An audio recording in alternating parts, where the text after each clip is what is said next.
істердің бұзылуына келетін негізгі бұзушылықтар. Бүгін мен сіздің назарыңызға бір қатар негізгі бұзушылықтарды аударғым келеді.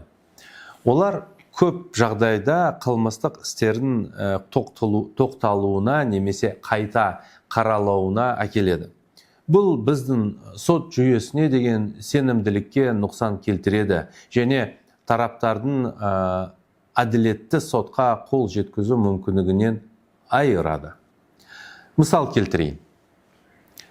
Атыраудағы шағын киім дүкенінің иесі контрафакт өнімдерді сату бойынша айыпталды.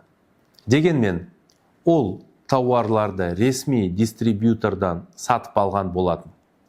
Оның бәсекелесі дүкен иесінің бизнесін әлсірету мақсатында құжаттарды жалған жасап, құқық қорғау органдарына хабарлады. Бәсекелес жалған құжаттарды ұсынды. Олар тауарлардың заңсыз шыққандығын растап, нәтижесінде қылмыстық істің қозғалуына себеп болды. Полиция жалған материалдарға негізделе отырып, тексеруді бастады. Бұл дүкен иесінің әрекеттерін заңдылығын дәлелдеу қиындатты. Сот алдындағы тергеу созылды және сенімді дәлелдердің болуына қарамастан, істің тоқталуы дүкеннің абыройына зиян келтірді.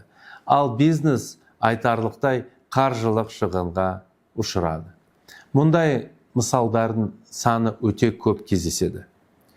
Процессуалдық және материалдық бұзушылықтар.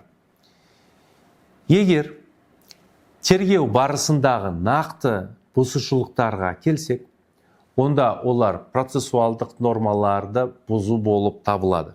Мысалы, тергеу әрекеттерінің хаттамаларын дұрыс рәсімдемеу, тіл туралы заңды бұзу, іс материалы мен опистің сәйкессіздігі, немесе материалдық заңды бұзатын жағдайлар. Мысалы, қылмыс сипаттамасында құқық бұзушылықтың уақыты, орны немесе жүзеге асырылуы тәсілі көрсетілмеген жағдайда, бұл күдіктінің өз қорғанысын толық жүзеге асыруына кедергі келтіреді.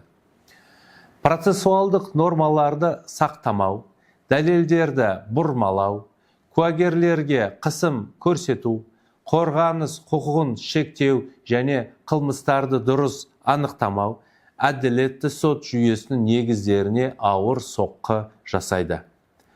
Олар тараптарға объективті дәлелдер келтіруге және тең құқықты сот процесіне қатысуға мүмкіндік беруден айырады. Сондықтан өз құқықтарыңыздың қорғалғанына сенімді болу үшін қылмыстық істерге тәжірибелі адвокатпен қатысыңыз.